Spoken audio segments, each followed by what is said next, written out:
Sassy hips. Stand up. Take your time. Oh, okay. So guys, we were with James Fuller, Strongman Archaeology, and we just did one of the coolest gym tours ever. So check out the video at the top of the screen. Now we're gonna be working on the bent press. So we're gonna warm up with 102 pounds or so. Warm up with 102 pounds. Sassy hips, legs straight. This one bent so I can get that sassy hip. I'm supported on the pelvis. I'm gonna turn. I'm gonna lean away. And as that arm opens up,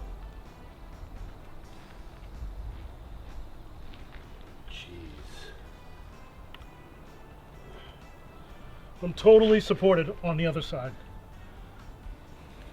Stop there if I need to. Wow. Stand up. Bring the heels together. That way, you've lifted the weight as far as you can from the ground. Why is that muscle so big? Brachioradialis. What the? Is it the same on both sides? Oh yeah. Why is that muscle so big on your body? This is like the golf ball pronator Devin has. I don't have that. So what did you do to make that? Clean living, clean lifting. When I start, you'll notice this hand. Yeah. It lets me know where I'm at, and I'm actually leaning into that leg with that forearm. So I'm actually supported already. And I'm gonna this kind of uses, this tells me, this is biofeedback. This is telling me, all right, I'm getting down to the elbow, I'm getting too far over. It's now time to bend this leg. Now watch, I'm gonna bend the other leg, and you should feel that space close. Yeah.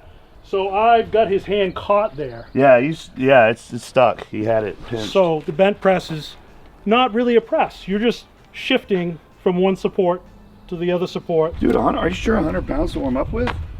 I'm like, that's what I did for my Instagram video the other day. I'm gonna do the 50.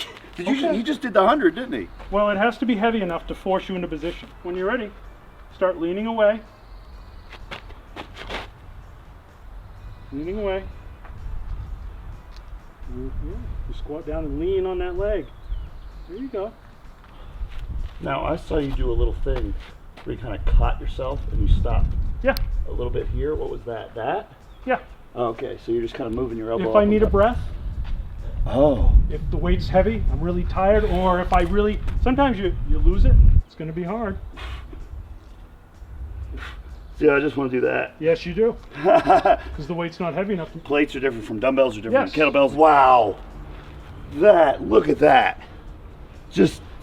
I don't think I could touch my wrist to my shoulder like you are. Mobility, man. All right. Wow.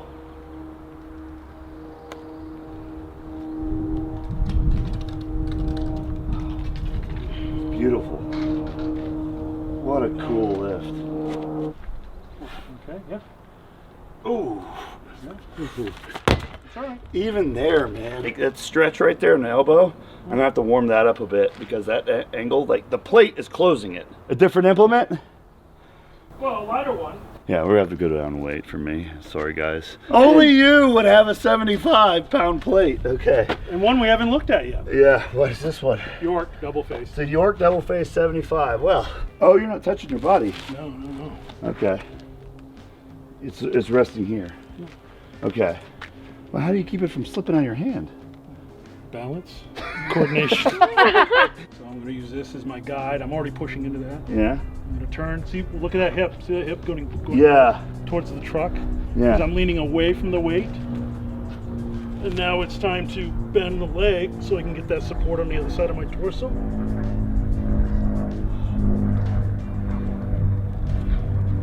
I'm gonna have to ask the question. Reps and sets. Say 5 on each side. 5 singles on each side is pretty good work. That should get you loosened up. It will make you strong, but it's going to make you really mobile. Okay. It's going to loosen up stuff you didn't even know could be loosened up. Oh yeah. It's on the lats. There you go. Lean away. Lean away from the plate. Yep. Good. Good. Now squat under it. That's, yeah. You felt that. There we go. The combination of getting it off my shoulder and making me lean away already started putting me in the position, Yes. I think. Yeah. One of the reasons why I like waiter style pressing or floor pressing or whatever one-hand get-ups that way is because it makes you go lighter, and it's also adding the benefit of opening up the wrist, the hand. Yeah. Because I'm like, hey, what's the first thing everyone skips at the gym because they don't have time? Mobility work. If I put it into the training, you can't skip it. Oh no! No.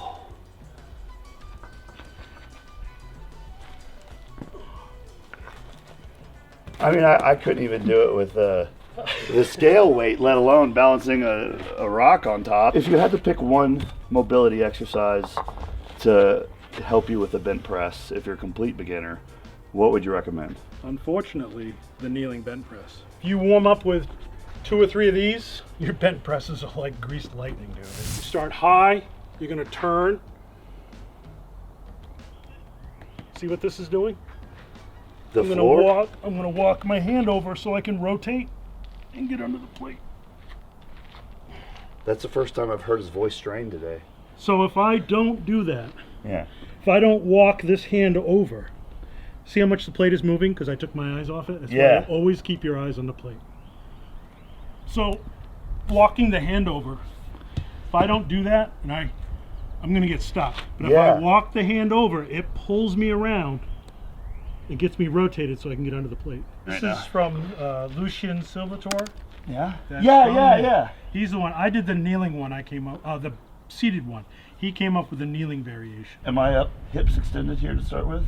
To start, Yeah. but eventually you're going to want to come down, squat, so to speak, reach for the floor, pull yourself around, right? Use the finger. See that? See that? Ah! Wow.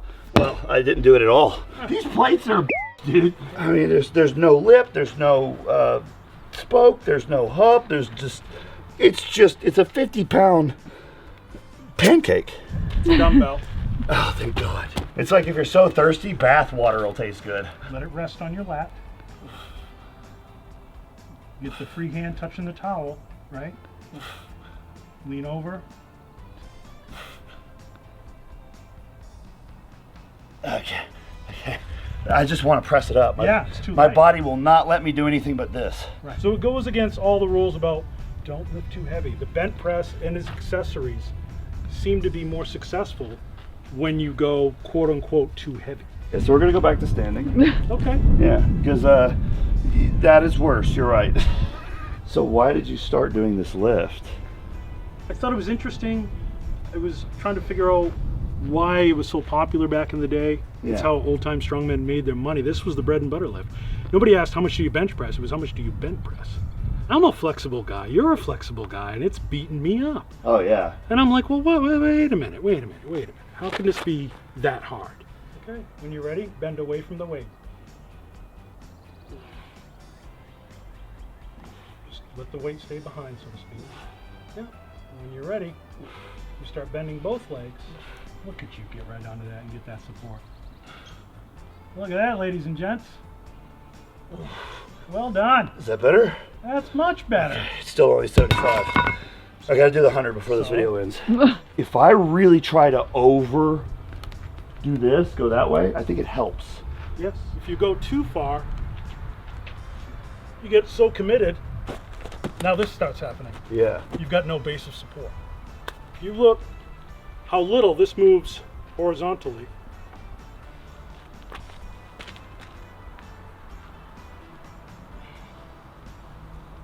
wow, big difference. Sam, you wanna try it? I'm just catching you guys. And now I'm gonna do something way harder, which is the 100-pound pancake plate. Here you go. Ugh. Let the weight push you down onto your laps so you can be supported. Shove the hips over. Perfect. Take your time. Yep, that's it. Lean towards the camera. And now start squatting under. You got it. You got it. Excellent. Yeah, take your time. Oh, okay. That was a little dirty, but No, I think it counts. Well, it helps with you giving me cues. In bodybuilding world, people are deathly afraid of their obliques getting larger. Yes. I find that My obliques are larger because of my background in acrobatics. Yeah. The move selection I tended to gravitate towards Yeah. were aerials and inversions, which is a lot of this. Yeah. I think genetics on both my mom and dad's sides, they tend to have larger abdomens. I feel like my obliques are pretty good. Yeah. Pretty muscular, not really great for bodybuilding stage, but for this type of stuff, I feel like it helps. Let's make obliques big again. You know, enough of this trying to look like greyhounds. You're saying it's hip to be square? Waisted? It's hip to look like a fire plug. Yes. I'm embarrassed to say it, but I've been doing this 12 years, and only the past month have I figured out what the last piece was. I could tell it was missing, I just didn't know what it was. After looking at pictures, watching a couple of old videos, and I've read about a half dozen different guys, again and again, literally hundreds of times, their description, that finally it just clicks. You're ready when you're ready in everything in life. So you got support here. So when you feel like you're about to lose the support here, you turn a little more and you start letting this leg bend, or squat now, let both legs bend. So now I can keep moving, and now I'm shifting my support to here.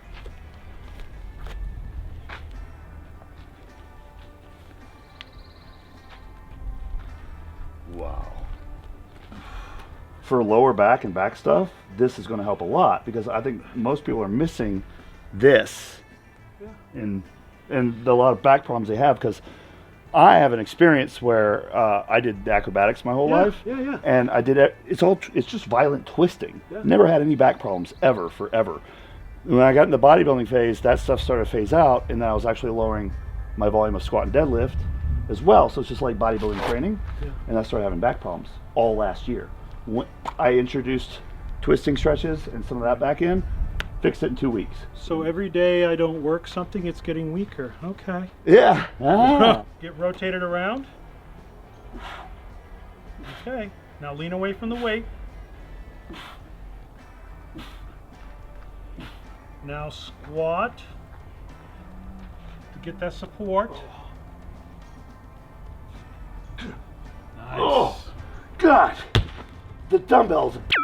You gotta put a side-by-side replay of his versus mine. Look how much better his technique is than mine. It's like I just end up just pressing it overhead halfway, and this man's doing like the perfect bench press. But what do you suggest people start with, I suppose?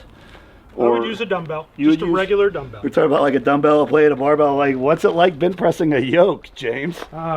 It's the worst thing I've ever done, because all the weight is so low that it's trying to move on you. I think I might have also dedicated it to when Rich Piana had passed away. I was really upset by that, because we're like the same age. You're a Rich Piana fan. Absolutely. How about that? Yeah. I only got good things to say about Rich. I've met him several times, and the first time I met him was the first collab I ever did, was the first time I got invited to do anything. We did all our YouTube content and stuff, and I had no experience being sponsored by any companies or anything. And he's telling me about 5% nutrition, and he's working with this guy, and he's like, he's just a sponsored athlete. And he looks at me, he's like, I mean, I'd sponsor you too, but you're gonna be worth way more than that, so I wouldn't take my sponsorship if I were you. But if you want one, I give it to you, but personally I wouldn't take it. You're gonna be way bigger than this. That's awesome. And I just thought, like, that's really kind of cool. That guy was, because everyone else was trying to like use me, get me in, take advantage of me, and Rich was just like that. But every time I saw him after that, he'd go out of his way, like he stopped, people in a line in Expo, and he's like, hey man, how's it going? Wow. Respect, like. Yeah. People can see when you get the work. He was a really good person on the inside. He was. You can't fake what he was doing. He was working his tail off. There you go. Sassy hip. Lean away. Take some time. Lean away.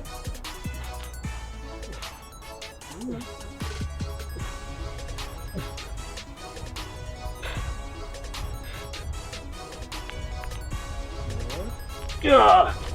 There you go, big dog.